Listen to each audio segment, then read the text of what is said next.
Good morning, sis! For today's video, so nandito na yung ating parcel. Dumating na. So itong parcel na in-order natin para to sa event.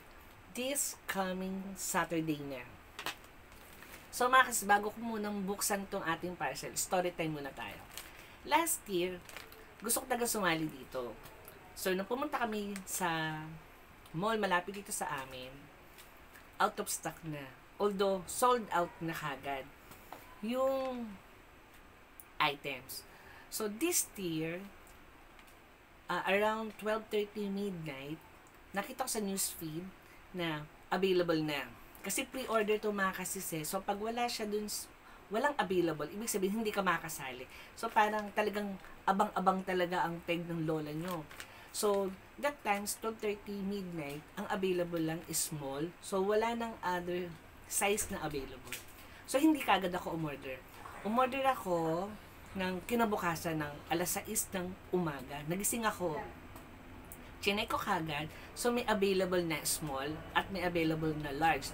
Pero, walang available na extra large at medium size. So, nung nakita ko kagad yung small at large, grinab ko na kagad.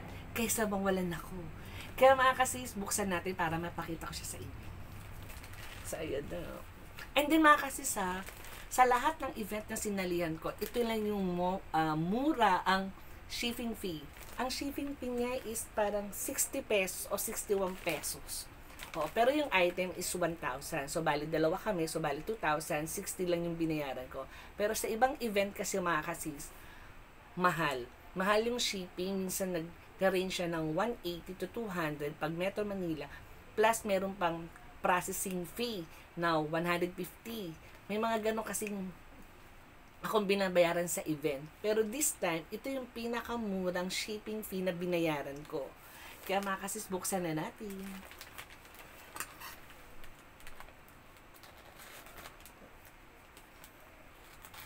Ayan na!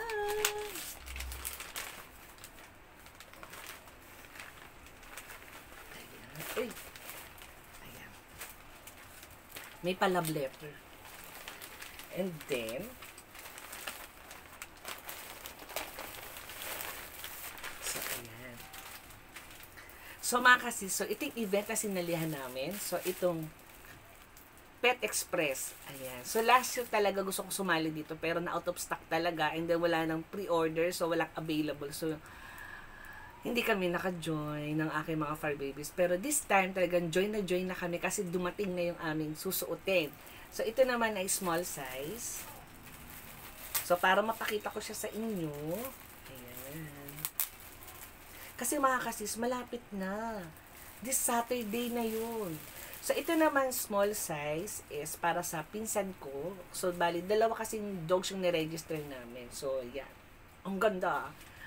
Dry fit na siya and then medyo makapal yung tela. Then ito ang nakasulat.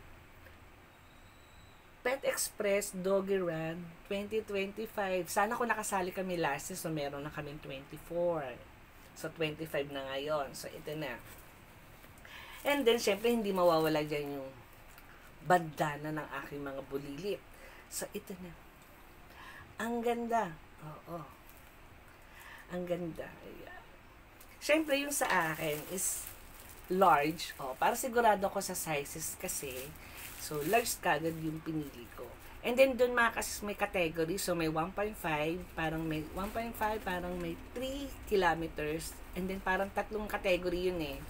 So, pinili ko lang is 1.5 kasi yung aking mga dogs na isinali ay small breed lang talaga. So, malilit lang sila. Then, we plan na stroller na lang din ang gamitin ko.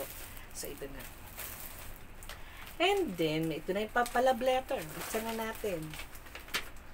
Ayan. O, so, ayan. So, ayan nga mga kasi. So, ito yung mga in-order natin. So, meron tayong small size and large. Kasama na din yung bandana. And then, nakalagay dito yung distance ng mga dogs ko is 1.5 kilometer. Siyempre, hindi ka makakatakbo kung may kulang. Although may damit ka na, may bandana ka na. Dapat meron kang bib number. So, ito na yun. Napaka-shala, oh. Shala. Talagang naka-plastic and then nakakarton pa. Napaka-perfect talaga mga kasis. So, buksan na natin.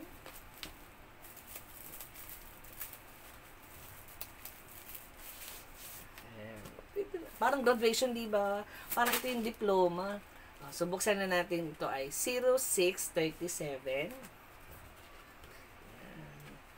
So, ito yung nasa loob. Oh! So, ito yung number ng para sa human. Meron pa ba? Meron pa. So, bali, 2 bit number. So, meron tayong para sa dog. So, ayan, nakalagay 1.5, 0637 din. And then, ito naman yung para sa par parents. So, ayan. Merong souvenir photo. May souvenir photo. So, kailangan namin yan. So, kailangan namin dumating dun sa event ng mas maaga para magamit namin itong souvenir photo. And then, meron tayong finisher doggy loot bag. Ayan. So, yung loot bag din, alam ko marami talagang mga laman. Oo. May mga sponsor talaga doon mga kasis. And then, meron tayong finisher doggy medal. Ayan. Hindi naman masyadong halata, di ba? Sa likod ko lang, dami naman nakasabit ng medal dyan. So, ito na. So, aabangan talaga namin to. Meron tayong souvenir photo. Ayan. At ayan. So, syempre, mga sis, same lang din naman yan. Kasi yung isang number is para sa akin. Ayan. Same lang din naman. Yung ating bit number. So, bali, 36 and 37. I think sa akin yung 0636 kasi una ako nag-register and then yung 0637 para naman dun sa kasama ko. So, yun lang mga kasis. Maraming salamat. Nagkita-kita tayo dyan sa Sunday sa Mall of Asia, sa Doggy Run, Pet Express sa Mall of Asia. So, yun lang po. Maraming salamat. So, don't forget to like and subscribe.